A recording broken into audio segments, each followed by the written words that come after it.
I was taken aback by the unexpected news that Thomas, my friend, sold the house I inherited from my dad for $450,000. The revelation came with an oddly cheerful tone as he shared it over the phone from the hospital.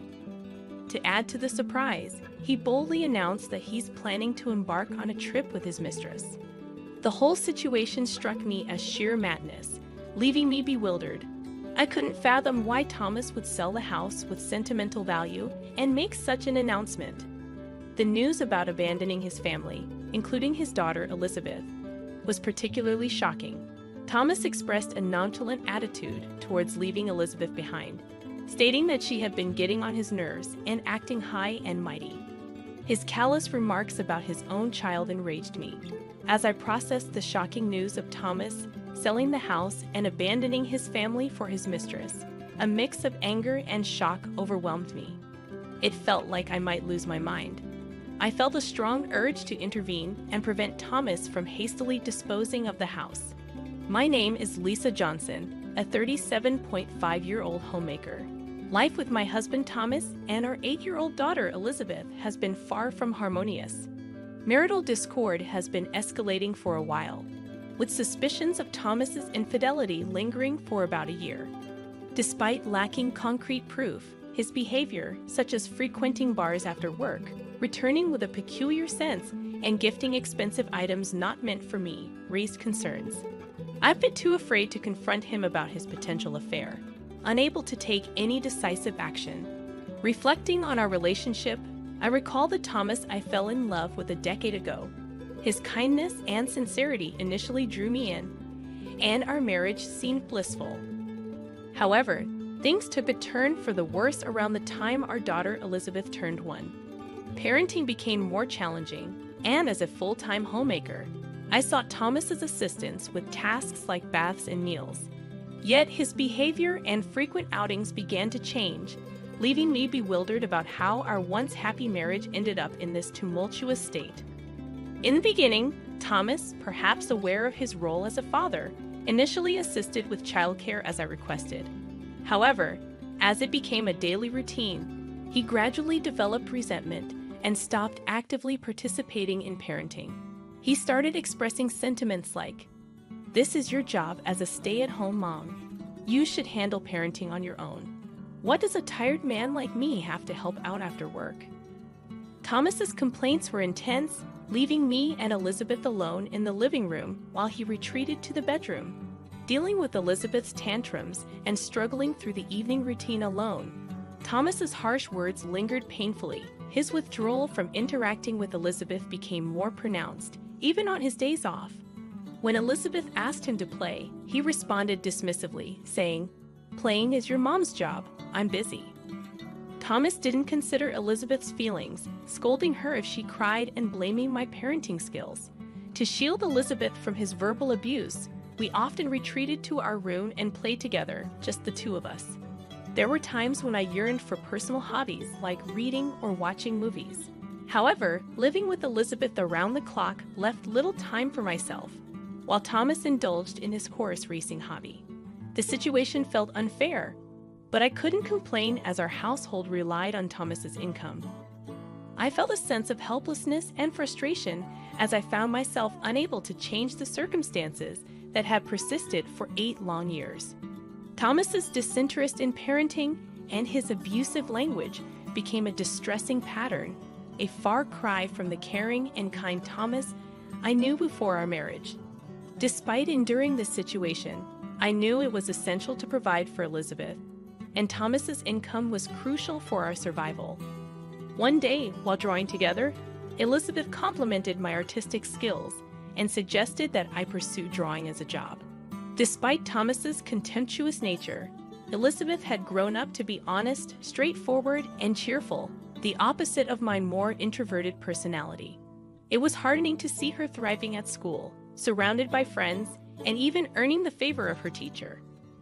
Elizabeth's compliments about my drawings filled me with pride and confidence, reminding me that she paid attention to me and appreciated my efforts.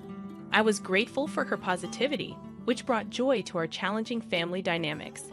As long as Elizabeth could smile, I felt a sense of resilience in facing the challenges of our life. That quiet realization echoed in my thoughts that night. However, our household situation took a familiar turn when Thomas, in his usual inebriated state, stumbled home and collapsed into the living room. His drinking habits had escalated lately, becoming a source of increasing concern. Sighing, I began the routine of peeling his jacket off his slumped body. In the process, a piece of paper fell from a pocket that typically housed only keys. Upon closer scrutiny, it revealed itself as a receipt from a motel. Unmistakable evidence confirming the suspicions I had only held vaguely until then. In an attempt to conceal the turmoil within me, I quietly stashed the receipt away on a shelf as the night unfolded. I contemplated how to address this revelation with Thomas. The next morning, with Thomas not yet fully sober, he left the house after Elizabeth had gone to school. Engrossed in my regular household tasks, I found it impossible to shake off the lingering thoughts of the previous day's revelation. Having suspected Thomas's infidelity without concrete evidence, the receipt presented a dilemma. It became challenging to ignore the truth and maintain the facade of a masked couple. I felt compelled to confront him, seek an admission, and perhaps an apology within the upcoming week or even days. Lost in contemplation, my smartphone interrupted my thoughts with an unexpected vibration. An unfamiliar number appeared on the screen, triggering a sense of apprehension as I answered the call. The caller identified themselves as someone from General Hospital delivering news about Thomas. He had been rushed to the hospital by ambulance and was undergoing surgery for a kidney disease. The doctor explained that Thomas's kidneys were likely to fail, necessitating a transplant. Overwhelmed by the sudden turn of events, the doctor asked if I was all right. Despite the complex emotions, I found myself agreeing. As the doctor elaborated on the details of the transplant surgery, my mind swirled with confusion. Although Thomas had often mocked me and been unfaithful, I didn't wish for him to lose his life. That night, I held on to the hope for Thomas's recovery. My thoughts centered around his impending transplant surgery. As weeks passed, news about potential kidney transplant candidates within the family emerged. Surprisingly, I turned out to be the best match. The revelation that I was a compatible donor for Thomas, despite the challenges in our relationship, presented an unexpected twist in our story. The situation became more complex with the presence of Thomas's parents, who were still alive. The impending decision about organ donation required careful consideration, blending the threads of our troubled history with the possibility of a renewed connection through the transplant process. Despite my own less than perfect health, I emerged as the most suitable donor for Thomas's kidney transplant due to our matching blood types and the fact that he was an only child. Admittedly, I had reservations about undergoing the surgery, but the prospect of preserving Thomas's life overshadowed any hesitations. Recognizing the irreplaceable value of Thomas's existence, I made the difficult decision to be his kidney donor. When I shared Thomas's medical condition and our upcoming transplant surgery with Elizabeth, she responded with understanding and encouragement, sending me off with her blessing. Elizabeth stayed with my in-laws during my hospitalization, and despite their own health challenges, they were able to care for Elizabeth, who happily stayed with them, sharing a close bond with her grandparents. This arrangement provided me with a sense of relief, knowing that Elizabeth was in good hands. With that reassurance, I faced the kidney transplant surgery a week later. After completing the necessary health checks and signing consent forms, I donated my kidney to Thomas. The surgery, to my surprise, concluded more swiftly than anticipated. I spent approximately a week in the hospital, while Thomas's recovery extended to 10 days. Fortunately, there were no complications, and the recovery process proceeded smoothly. Just before my scheduled discharge, I received an unexpected call that sent a shiver down my spine. Answering the phone, I was met with Thomas's voice, the recipient of my kidney. Expecting words of gratitude for the life-saving donation, I inquired about his well-being after the surgery. However, Thomas' response took an unforeseen turn as he shifted the conversation to our house. In an inappropriately cheerful tone, He disclosed that he had sold our house for $450,000 and intended to embark on a trip with his mistress. The news struck me like a bolt of lightning, and I couldn't comprehend the audacity of his actions. The house, a precious inheritance from my father, was being callously disposed of, and Thomas's brazen declaration of having a mistress added another layer of shock in the midst of my disbelief. I confronted him about Elizabeth's well-being, only to be met with indifference. Thomas callously dismissed any concerns for our daughter, stating that he didn't care and was leaving her behind. The revelation left me enraged and appalled. The thought of him selling the house and abandoning his own daughter was beyond comprehension. Determined to intervene, I realized that I needed to stop Thomas from hastily relinquishing the house. As the call abruptly ended, my mind swirled with turmoil. I was left grappling with the shocking news of Thomas's actions and contemplating how to prevent him from following through with his impulsive decisions. The urgency to protect our home and Elizabeth's well-being became a pressing matter that demanded immediate attention. Trying to comprehend the sudden upheaval caused by Thomas's actions, I found myself unable to believe that he had sold our house, especially while he was in the hospital. The shock of this revelation worsened my condition, leading to an extension of my hospital stay. Feeling helpless and distressed, I spent days on the hospital bed contemplating the next steps. My first instinct was to call Elizabeth. Without the house, we would have nowhere to go. Despite my anger towards Thomas's bold declaration about his mistress, my primary concern was Elizabeth's well-being. Calling my in-laws home, Elizabeth answered the phone, and I anxiously questioned her about how she was doing and whether she felt lonely. I also mentioned the news about our house being sold by Dad. Elizabeth's response was unexpectedly reassuring. She calmly assured me that she had taken care of things. Intrigued and puzzled by her words, I listened as she explained that Dad had told her he asked his mistress to sell the house. Elizabeth had navigated through this unexpected turn of events, leaving me surprised and proud of her maturity. She reassured me that everything was fine, expressing gratitude for my concern. Encouraged by Elizabeth's composure, I allowed a bit of peace to settle in. However, curiosity lingered about what was happening with Thomas and his mistress at that very moment. Reminding myself of the importance of rest, I allowed sleep to claim me. After 3 days of recovery, I was discharged from the hospital and headed to my in-laws' house. Elizabeth greeted me with joy, and my mother-in-law smiled gently, expressing happiness at my return. However, my father-in-law wore a grim expression, apologizing for Thomas's actions. I couldn't fathom how Thomas had strayed so far from the values of his wonderful parents. Despite the apology, I took some responsibility, acknowledging that perhaps I should have spoken up sooner.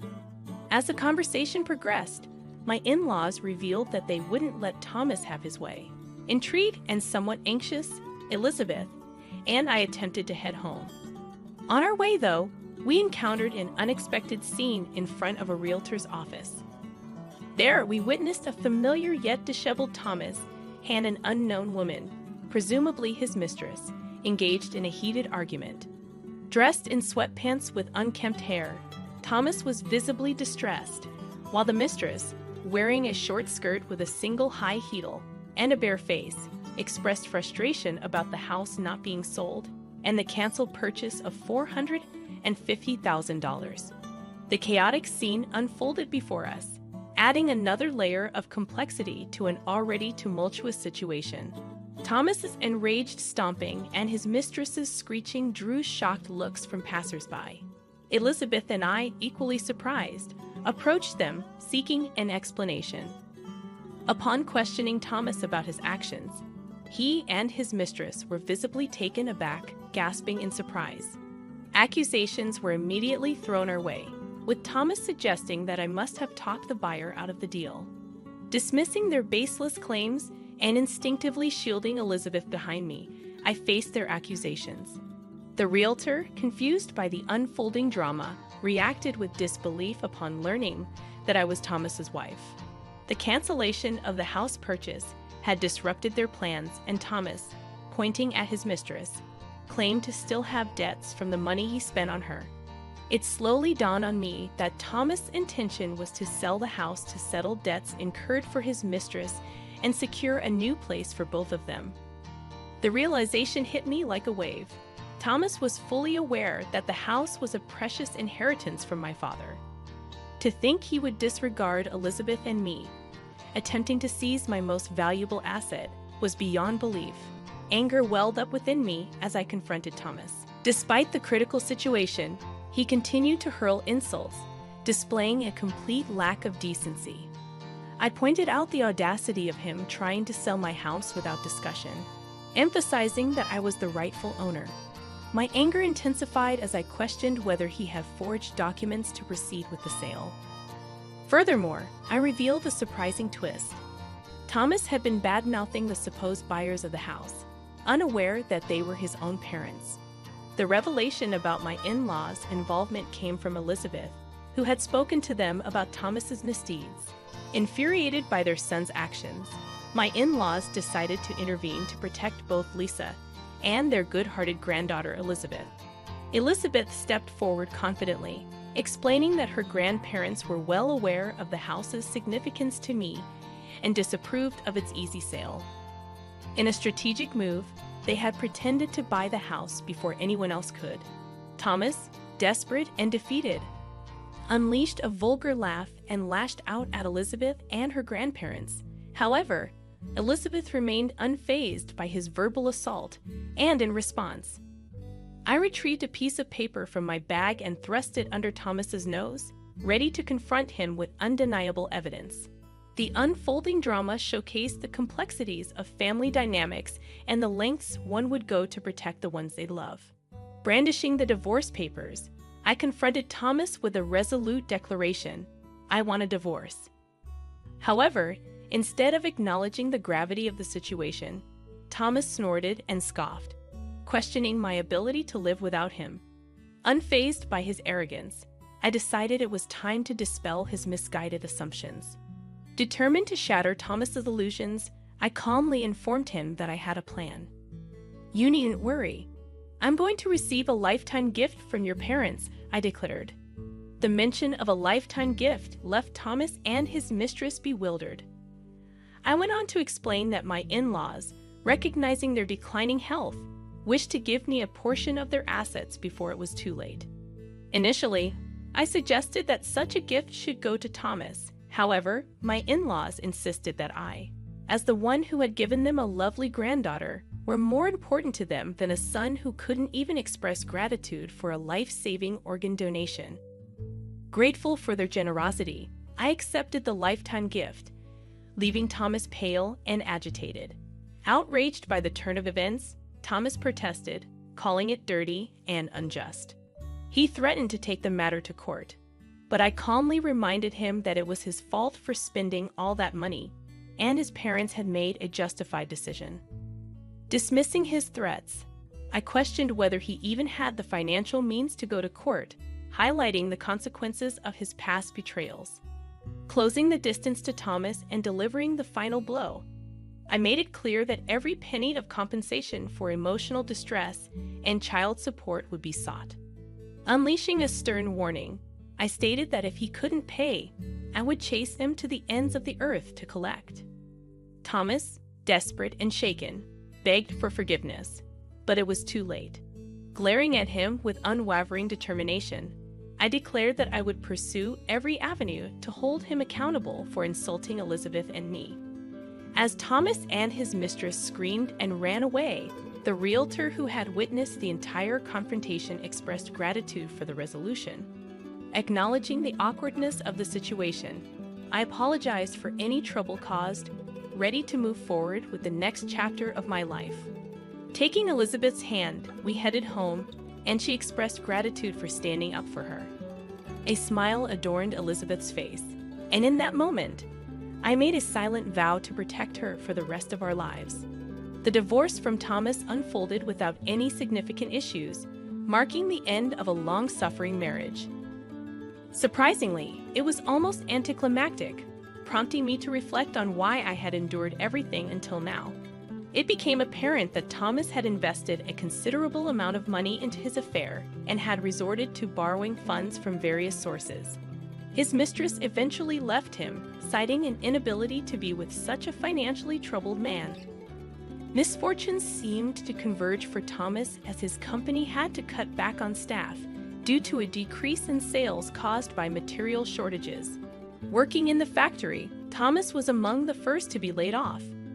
While it may be inconvenient for him, it's challenging to believe he was laid off for no reason. It's likely that the company let go of those who underperformed or had poor conduct, which might have been the case for Thomas, given his demeanor at home. Now unemployed, he is scraping by with part-time jobs, lacking the energy to actively search for a new full-time position. His life seems bleak, having lost his job, lover, and wife. But there's little room for sympathy. Despite my efforts, including donating a part of my kidney to him, Thomas made a mockery of me. It appears that karma has caught up with him, and he should focus on working hard to pay off his debt.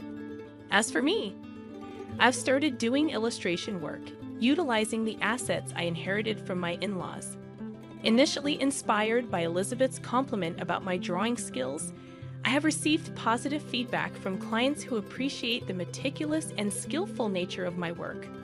The plan is to increase my clientele and work diligently to provide a better life for Elizabeth.